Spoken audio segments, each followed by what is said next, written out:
Answer की आ चुकी है और उसके आपको आंसर बताते हैं। क्वेश्चन पेपर विद एक्सप्लेनेशन आपको बताएंगे किस टाइप के नेक्स्ट जो कभी एग्जाम होंगे डीएसएसपी फार्मासिस्ट और पी फार्मासिस्ट एग्जाम जिसमें जर्नल अवेयरनेस क्वेश्चन आते हैं वो सभी किस टाइप के आते हैं। सो सबसे पहले मिरर इमेज आप थोड़ा सा ध्यान रख लेना। मिरर इमेज का इस टाइप क्वेश्चन रीजनिंग में आमतौर पर पूछे जाते हैं। एक मिरर रख दिया तो उसका दोनों साइड आप देखो, इस साइड दिखा रहा है तो वो साइड उसकी पलट जाएगी, दूसरी साइड वो सेम सिचुएशन में दूसरी साइड हो जाएगी। ठीक है, ये आपके मिरर इमेज इक्वेशन आते हैं। इसके अलावा आपके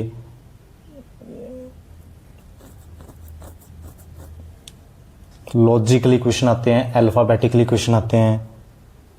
ठीक है, इनको भी आपने ध्यान रखना, रीजनिंग में इस टाइप के आते हैं। फिर अल्फाबेटिकली आप थोड़ा सा इनको जरूर पढ़ के जाना। कभी भी आप फार्मासिस्ट एग्जाम भी देने जा रहे हो और उसमें रीजनिंग आ रही है तो उसको आप थोड़ा सा इतना जरूर पढ़ के जाना कि अल्फाबेटिकली 1 to 26 जो अपने A to Z होते हैं उन सभी की नंबरिंग याद रख लेना है। जैसे A की 1 है, B की 2 है, उसमें आपको उसको जल्दी से करना चाहिए। फिर जैसे UST है तो इनकी नंबरिंग लिख लो। DBC है, जैसे D का 4 है, B का 2 है, 3 का, फिर उनका डिफरेंस देख लो कि +2 हो रहा है, -1 हो रहा है, जैसे +1 +2 +3 हो रहा है, +4 +8 +12 हो रहा है, मतलब रनिंग में हो रहा है। ठीक है, तो इस हिसाब से डिवाइड हो रहा है या कैसे, तो वो आप काउंट कर सकते हो इजीली। तो अल्फाबेटिकली इनका ध्यान रखना है। कभी भी अल्फाबेटिकली जो भी क्वेश्चन करने तो उनकी नंबरिंग जरूर आपने याद कर लेनी है पहले। इसके अलावा जैसे इसमें साउथ में जाते हैं फिर उसको टर्न करते हैं, लेफ्ट टर्न करते हैं, तो इस टाइप क्वेश्चन आपको थोड़ी सी प्रैक्टिस की जरूरत होती है। ये आप नॉर्मली कर सकते हो, कोई ज़्यादा ये हार्ड नहीं होते।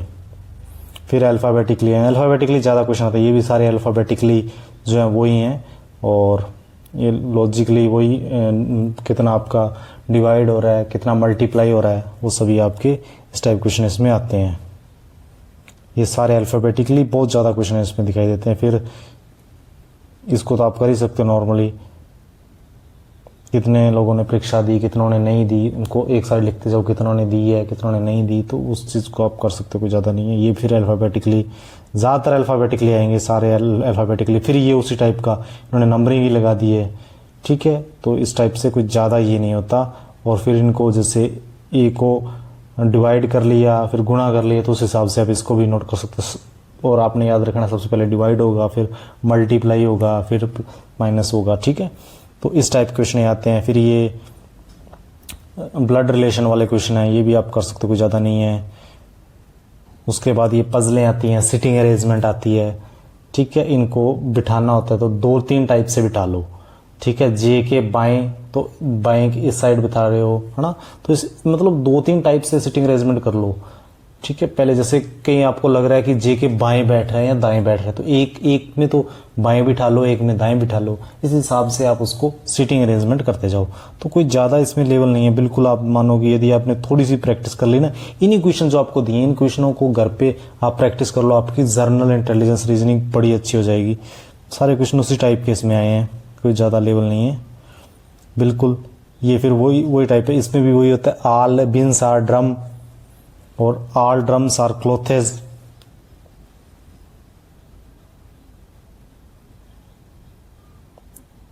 ठीक है, ऑल बिन्स आर ड्रम और ऑल ड्रम्स आर एरोप्लेन। तो क्या ऑल बिन्स एरोप्लेन है? तो ये तो है, क्योंकि ऑल सारे बिन ड्रम है और ऑल ड्रम एरोप्लेन है तो ऑल बिन तो एरोप्लेन होंगी। क्या सम क्लोथेज आर बिन? इसका तो कोई उसमें लॉजिकली नहीं है, क्योंकि सम एरोप्लेन आर क्लोथेज। ये जरूरी नहीं है कुछ एरोप्लेन क्लोथेज हैं, ये जरूरी नहीं है कि सारे जो क्लॉथ हैं वो बिन्स हैं। उन बिन्स और क्लॉथ का तो कोई आपस में है ही नहीं, कनेक्शन ही नहीं है। जहां पर ऑल है वही कनेक्शन में आएगा, जो सम है वो कनेक्शन में नहीं आएगा। यहाँ सम है तो वो कनेक्शन बिल्कुल नहीं है, क्लॉथ का कनेक्शन बिल्कुल बिन्स से नहीं है, तो वो सेकंड कंक्लूजन वैसे नहीं आएगा। फिर वही सीरीज के क्वेश्चन है, सीरीज अल्फाबेटिकली को ध्यान रखना। और 20 के 20 क्वेश्चन आप देखो, कोई लेवल नहीं है, बिल्कुल नॉर्मल लेवल के क्वेश्चन है जो ये हैं। उसके बाद जर्नल अवेयरनेस आती है। Which of the following is basic structure function unit of life? क्या है? सेल। ये सभी को पता है, कोशिका। ठीक है, और ये इस टाइप के ये क्वेश्चन है। फिर फाइलम ये साइंस के क्वेश्चन है। उसके बाद ये जियो आपकी कॉन्स्टिट्यूशन से आ गई, इंडियन पॉलिटी से आ गया क्वेश्चन। सो ये थोड़ा सा अपन टफ कह सकते हैं एज ए फार्मा स्टूडेंट के लिए। इन चीज़ों को ध्यान रखना थोड़ा सा टफ होता है। और बाकी इन ऐसे क्वेश्चन कोई आए तो उनको स्किप कर दो। हाइड्रेशन और इलेक्ट्रोलाइट बैलेंस के लिए क्या जरूरी होता है, तो आप देखो आयरन, जिंक, कैल्शियम का कोई इसमें वो रिलेशन ही नहीं है। सोडियम, पोटेशियम अपन देखते हैं नॉर्मली इलेक्ट्रोलाइट में क्या होता है, ठीक है, जो अपना इलेक्ट्रोल पाउडर होता है ORS, जिसने उसको पढ़ा है वही इस क्वेश्चन को आंसर कर देगा। Which of the following hills located in northern part of Indian peninsula, तो कौन कौन सी हैं, ये भी आपका हो गया। फिर ये करंट अफेयर से रिलेटेड क्वेश्चन आ गया। उसके बाद स्वामी विवेकानंद जी का ओरिजिनल नेम क्या है, नरेंद्र नाथ दत्ता जी। ये थोड़े से जरूर कह सकते हैं, फार्मासिस्ट स्टूडेंट्स के लिए टफ हो सकते हैं क्वेश्चन इस टाइप के। करंट अफेयर्स से रिलेटेड क्वेश्चंस भी इसमें हैं, और ये भी करंट अफेयर्स से रिलेटेड ही हो गया। तो इस टाइप क्वेश्चन आते हैं। लॉन्गेस्ट रिवर कौन सी, गंगा है, सभी को पता ही है। और ये इस टाइप क्वेश्चन आते हैं जीके में, आप देख सकते हो। आप करंट अफेयर का इतना ध्यान रख लेना कि इससे इस टाइप के आएंगे, ये तो नहीं आएंगे क्योंकि अभी तो लेटेस्ट फिर आ रहे हैं आगे। और इस टाइप के क्वेश्चन है। आर्टिकल से रिलेटेड भी अच्छे आ रहे हैं। आर्टिकल संविधान यदि आप पढ़ सकते हो, टाइम है तो आप कर सकते हो चीज़ों को। इंडियन पॉलिटी की बुक लेना, उसमें से पढ़ लेना नॉर्मली। और करंट अफेयर को अच्छे से ध्यान रखना। करंट अफेयर के बहुत क्वेश्चन आ रहे हैं, कहाँ कौन सा हेल्ड हो रहा है, कहाँ पर कोई स्पोर्ट्स हेल्ड हो रहा है आने वाले 2-3 साल में, पीछे के 2-3 साल में, और कौन सा अभी नया चीफ बना है अपने इंडिया का और विदेशी क्या है, यूएनओ का कौन है अभी, यूएनओ का हेडक्वार्टर कहाँ है। इस टाइप क्वेश्चन आपको जरूर इसमें ध्यान रखने हैं।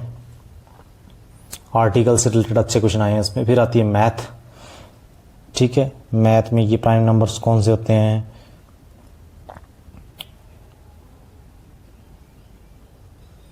प्रॉफिट लॉस और इस टाइप क्वेश्चन अच्छे आते हैं इसमें। स्पीड एंड दूरी से रिलेटेड जो क्वेश्चन डिस्टेंस वाले वो भी अच्छे आते हैं।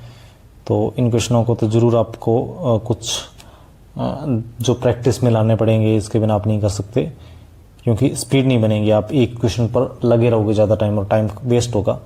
सो इनकी आपको वो जरूर स्पीड से रिलेटेड ज़्यादा आ रहे हैं, और सबसे ईजी भी आपके स्पीड से रिलेटेड ही होते हैं, कुछ ज़्यादा हार्ड नहीं आ रहे। अब अपने ये नहीं कह सकते कि एडवांस मैथ के क्वेश्चन आ रहे हैं, नॉर्मली अपने सिंपल जो मैथ है उसके क्वेश्चन ही हैं इसमें आए हैं।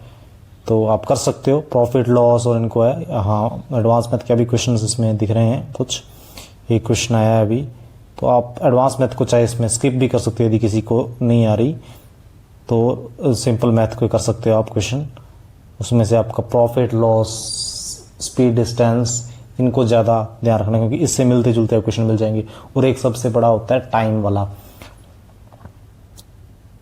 कितने टाइम में ये होता है ना, टाइम का क्वेश्चन बिल्कुल आपको ध्यान रखना है। और उसके बाद इंग्लिश के आगे स्पेल्ड वर्ग, इनकी स्पेलिंग से रिलेटेड आगे जंबल आते हैं, पैरा जंबल, लाइन वाइज, क्रम वाइज उनको लगाओ।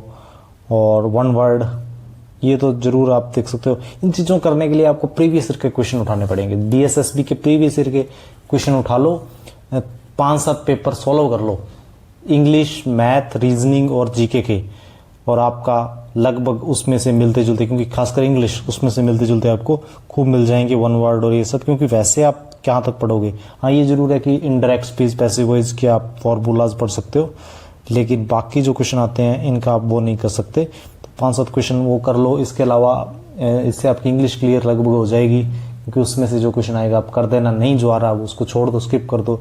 मैथ के लिए तो जरूर आपको फॉर्मूलाज एक बार थोड़ी सी प्रैक्टिस करनी पड़ेगी, वो भी 3-4 चैप्टर्स की। टाइम वाला chapter, speed, distance, profit loss, simple interest वाला, तो इनको आपको करना पड़ेगा। और इसके अलावा जो आपकी जीके है, जीके में आपको करंट अफेयर पढ़ना है, और जो प्रीवियस ईयर के वो तो आपके प्रीवियस ईयर पेपर्स हैं, उनके हिसाब से ही आपने कर लेने हैं, ठीक है। और आर्टिकल से रिलेटेड आ गए, ये सब आपको उसमें से ही आपके हो जाएंगे सारे क्वेश्चन। किस टाइप क्वेश्चन इसमें आते हैं, कि ज़्यादा इसमें बड़ा हिस्सा इन चीज़ों का है DSSB फार्मेसी। इसमें आपको इन चीज़ों को स्किप करके आप यदि सोचो कि मैं जर्नल पार्ट छोड़ दूं और ओनली प्रोफेशनल पार्ट से ही चलूं, तो वो मुश्किल है। फिर हिंदी भी आ रही है, तो ये प्रीवियस ईयर के आपको देखने पड़ेंगे, प्रीवियस ईयर पेपर्स आपको सॉल्व करने पड़ेंगे। क्योंकि फिर आप इसमें एग्ज़ाम को क्वालिफाई कर सकते हो, आपके पास मौका भी है इसमें। जो इसमें मेहनत अच्छा करेगा जर्नल पार्ट में, वो इस पेपर को ईजिली पास कर लेगा, क्योंकि फार्मेसी पार्ट तो सभी को ही आता है, वो तो सभी को ही लगभग 19-21 का अंतर रहेगा जो अच्छी तैयारी कर रहे हैं, है ना। लेकिन इसमें फ़र्क आएगा उनका कि कौन, अब जर्नल इंग्लिश हिंदी और सब पार्ट हैं इसमें, तो इसका थोड़ा सा आपको ध्यान रखना पड़ेगा, क्योंकि अच्छे ये आ रहे हैं आपके लेवल।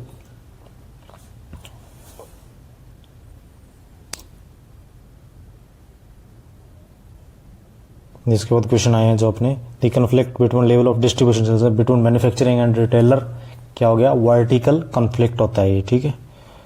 फिर micro diagnosis a disease, removal करते हैं हम एक लिविंग टिश्यू को माइक्रोस्कोपिक एग्जामिनेशन से टू डायग्नोसिस ए डिजीज। तो एंडोस्कोपी तो पेट की होती है, सीटी स्कैन हो गया, एमआरआई, आपको साफ पता लग रहा है कि इसमें आंसर बायोप्सी है, लिविंग टिश्यू का सैंपल लेते हैं, रिमूवल ऑफ, ठीक है। तो ये आपके लिए बायोप्सी इसका राइट आंसर है। Non terrific barriers, inflation of pancreas known as pancreatitis is caused due to, pancreas का किसके कारण होती है, गोल स्टोन से पैनक्रियाज की दिक्कत आती है। Viral intestinal infection, viral infection आपको पता है पोलियोमाइलिटिस है, क्योंकि यहाँ पर बाकी सारे कोई भी वायरल इंटेस्टाइनल इन्फेक्शन नहीं है। बैक्टीरियल इन्फेक्शन हैं, पैराजाइट्स, मलेरिया हो गया जैसे, ये इस टाइप के इन्फेक्शन है, और इंटेस्टाइनल है इसलिए पोलियोमाइलिटिस इसका राइट आंसर आएगा। एंटीबॉडीज के रूप में एक्ट करता है प्लाज्मा प्रोटीन ग्लोबुलिन्स। क्लोटिंग के लिए कौन रेस्पॉन्सिबल होता है, प्लेटलेट्स रेस्पॉन्सिबल होते हैं, ठीक है। और ducts arteriosus is also known as ligamentum arteriosus इनको कहते हैं। ड्रग एल्ब्यूटिरोल का साइनोनियम क्या है, साल्ब्यूटामोल का साइनोनियम एल्ब्यूटिरोल है, इसको ध्यान में रखना है। कहां पर यूरिन सिस्टम में स्टोर रहता है, पता ही है, ब्लैडर, यूरिनरी ब्लैडर, ये तो नॉर्मली अपने को इसका आइडिया ही है, यूरिनरी ब्लैडर में स्टोर रहता है। Bilirubin in urine can be detect by, कौन सा रहता है, Fouchet test. Cell division through meiosis take place in the primary and secondary. एक condition of decrease bone mineral density, density decrease हो रही है, डिक्रीज मतलब पैनिया, तो ओस्टियोपेनिया, यहां से क्वेश्चन का आंसर अपना निकल रहा है डिक्रीज वर्ड से। Stevia is example of natural, stevia किस टाइप का, नॉर्मली इसमें आता है स्वीटनर एजेंट कौन से, बाइंडर कौन से, कलरेंट कौन से, तो ये स्टेविया स्वीटनर का एग्जांपल है। कलर विजन के लिए कौन होते हैं, कॉन्स। लॉन्गेस्ट और largest bone of upper limbs is humerus. Nucleotide किससे बना होता है, न्यूक्लियोसाइड से और फॉस्फेट से। यूरिएज का कोफैक्टर कौन सा है, ये है निकलाइन। उसके बाद फिर नेक्स्ट क्वेश्चंस जो आए हैं वो आपके डायबिटिक एजेंट हो गए, सल्फोनल यूरिया कौन सा नहीं। यही क्वेश्चन आपके एक और एग्जाम में मैंने देखा था, उसमें भी यही सेम क्वेश्चन और सेम वही जो आपके आंसर्स हैं वो थे। क्लोरोप्रोपामाइड, टोलब्यूटामाइड, ग्लाइफोसेट और मेटफॉर्मिन नहीं है। क्लिनिकल फार्मेसी का गोल क्या नहीं है, साइड इफेक्ट ऑफ ड्रग को मिनिमाइज करते हैं, इफेक्ट ऑफ ड्रग थेरेपी को मिनिमाइज करते हैं, इंक्रीज पेशेंट को। मैन्युफैक्चरिंग का तो कोई लेना देना नहीं है क्लिनिकल फार्मेसी से। थेराप्यूटिक ड्रग मॉनिटरिंग आ गया, और broad spectrum activity both adult and larval stage of helminths. Albendazole सभी को देते हैं, आपको यही ध्यान रखना है, हर प्रकार के एलिमेंथिस के लिए में काम करते हैं।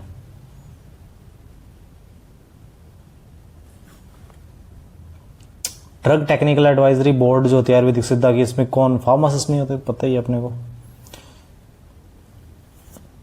Non competitive inhibitor of glucan synthesis कौन सा है, antifungal, echinocandins. Red orange colour discolouration of body fluid, body से मतलब जो फ्लूइड्स होते हैं बॉडी के, वो पसीना मान लो आप कुछ मान लो, रेड ऑरेंज कलर का उसमें फील होता है, रिफाम्पसिन। ब्यूमेटिनाइड इज एग्जांपल ऑफ सल्फोमल। डायरोसिस कोज करता है, स्प्रिनोलैक्टोन। हेलोफेंट्राइन is used as सेशजोंटिसाइड।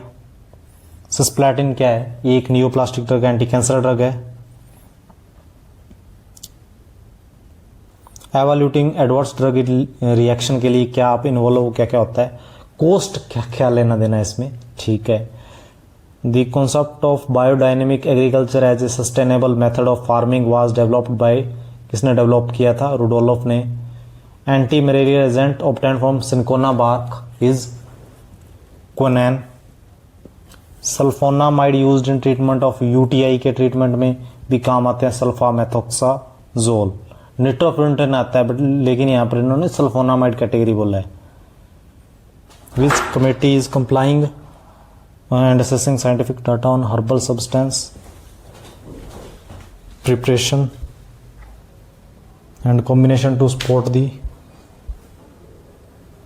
Harmonisation of the European market. A committee on herbal medicinal product, ठीक है। Next, fever during inflation IL-1 है जो, ये एक साइटोकाइनिन होता है इन्फ्लेशन से रिलेटेड। एडवर्स ड्रग रिएक्शन क्या है? ये हार्मफुल, जो अपने लिए हार्मफुल है। Unintended response to medication, normal dose पे दे रहे हैं उसके बावजूद भी एक रेस्पॉन्स इस टाइप का आ रहा है जो अपने लिए हार्मफुल, उसको एडवर्स ड्रग रिएक्शन कहते हैं। प्लेसिबो डम्मी मेडिकेशन जिसे आप कह सकते हैं, ये होता है।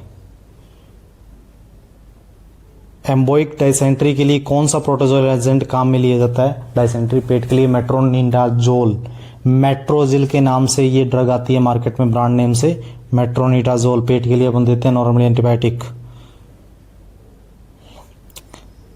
बीटा ब्लॉकर और एंटी हाइपरटेंसिव कौन सा है जी? एटेनोल, लोल कैटेगरी। फिनोल गिव्स, और ये आ गया बेंजीन। ये उसके बाद आपके इन क्वेश्चनों को भी अच्छे से पढ़ लेना, अच्छे लेवल के केमिस्ट्री क्वेश्चन है, ठीक है। एंटीबायोटिक, ये एंटीबायोटिक जो सभी के होते हैं, मार्क ऑर्गेनिज्म हर ड्रग्स के होते हैं। एरिथ्रोमाइसिन का है, सार्सिन ल्यूटियस, ठीक है। बेंजीन रिंग और फार्मा केमिस्ट्री से रिलेटेड क्वेश्चन है, इन सभी को आप अच्छे से पढ़ लेना है, ठीक है। ये आपके एग्जाम के लिए बहुत इंपॉर्टेंट है। नेक्स्ट जो भी एग्जाम होंगे आप इनके सभी के पढ़ लिया करो, जिसमें भी आपका बी फार्मा का सिलेबस भी आ रहा है तो उसमें ये क्वेश्चन काफ़ी अच्छे इंपॉर्टेंट है, क्योंकि डी फार्मा के लेवल से ये थोड़े से अप हैं। स्ट्रॉन्ग बेस, और उसके बाद ये रेडॉक्स टाइट्रेशन के जो क्वेश्चन आते हैं, ठीक है। ये क्वेश्चन एनेस्थेटिक जो गैस काम में ली जाती है डेंटल प्रोसीजर में, कौन सी गैस काम में लेते हैं डेंटल जब ट्रीटमेंट कराया जाता है, तो वहां पर लेते हैं नाइट्रस ऑक्साइड।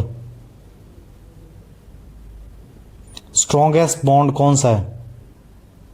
आयोनिक बॉन्ड, इसको ध्यान में रखना। स्ट्रॉन्गेस्ट बॉन्ड कौन सा? आयोनिक बॉन्ड, किसी भी एग्जाम में आ सकता है। टेटनस टॉक्साइड का किस पे टेस्ट किया जाता है फॉर एंटीजेनिसिटी के लिए? ग्वेनिया पिग सूर पर। सार्कोमा राइज फ्रॉम, किससे राइज होता है? मेसेंकाइमल सेल से। Redox titration involve iodine, titration can be carried out in the presence of sodium thiosulphate, को सभी को आपने ध्यान रखना है अच्छे से, ठीक है। ये आपके उसके बाद साइक्लोन क्लासीफायर आ गया, फार्मास्यूटिक्स से रिलेटेड हो गए, जूरिस्प्रूडेंस आपका 1990 जो एक्ट है उससे रिलेटेड क्वेश्चन आ गए, तो इनको अच्छे से आप पढ़ लेना।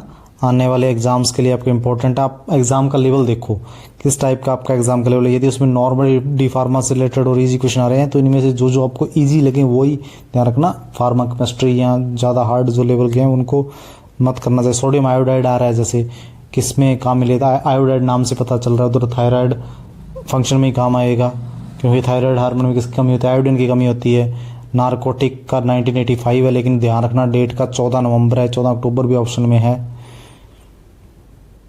ठीक है। इस टाइप के क्वेश्चन है, आपको ध्यान रखना है।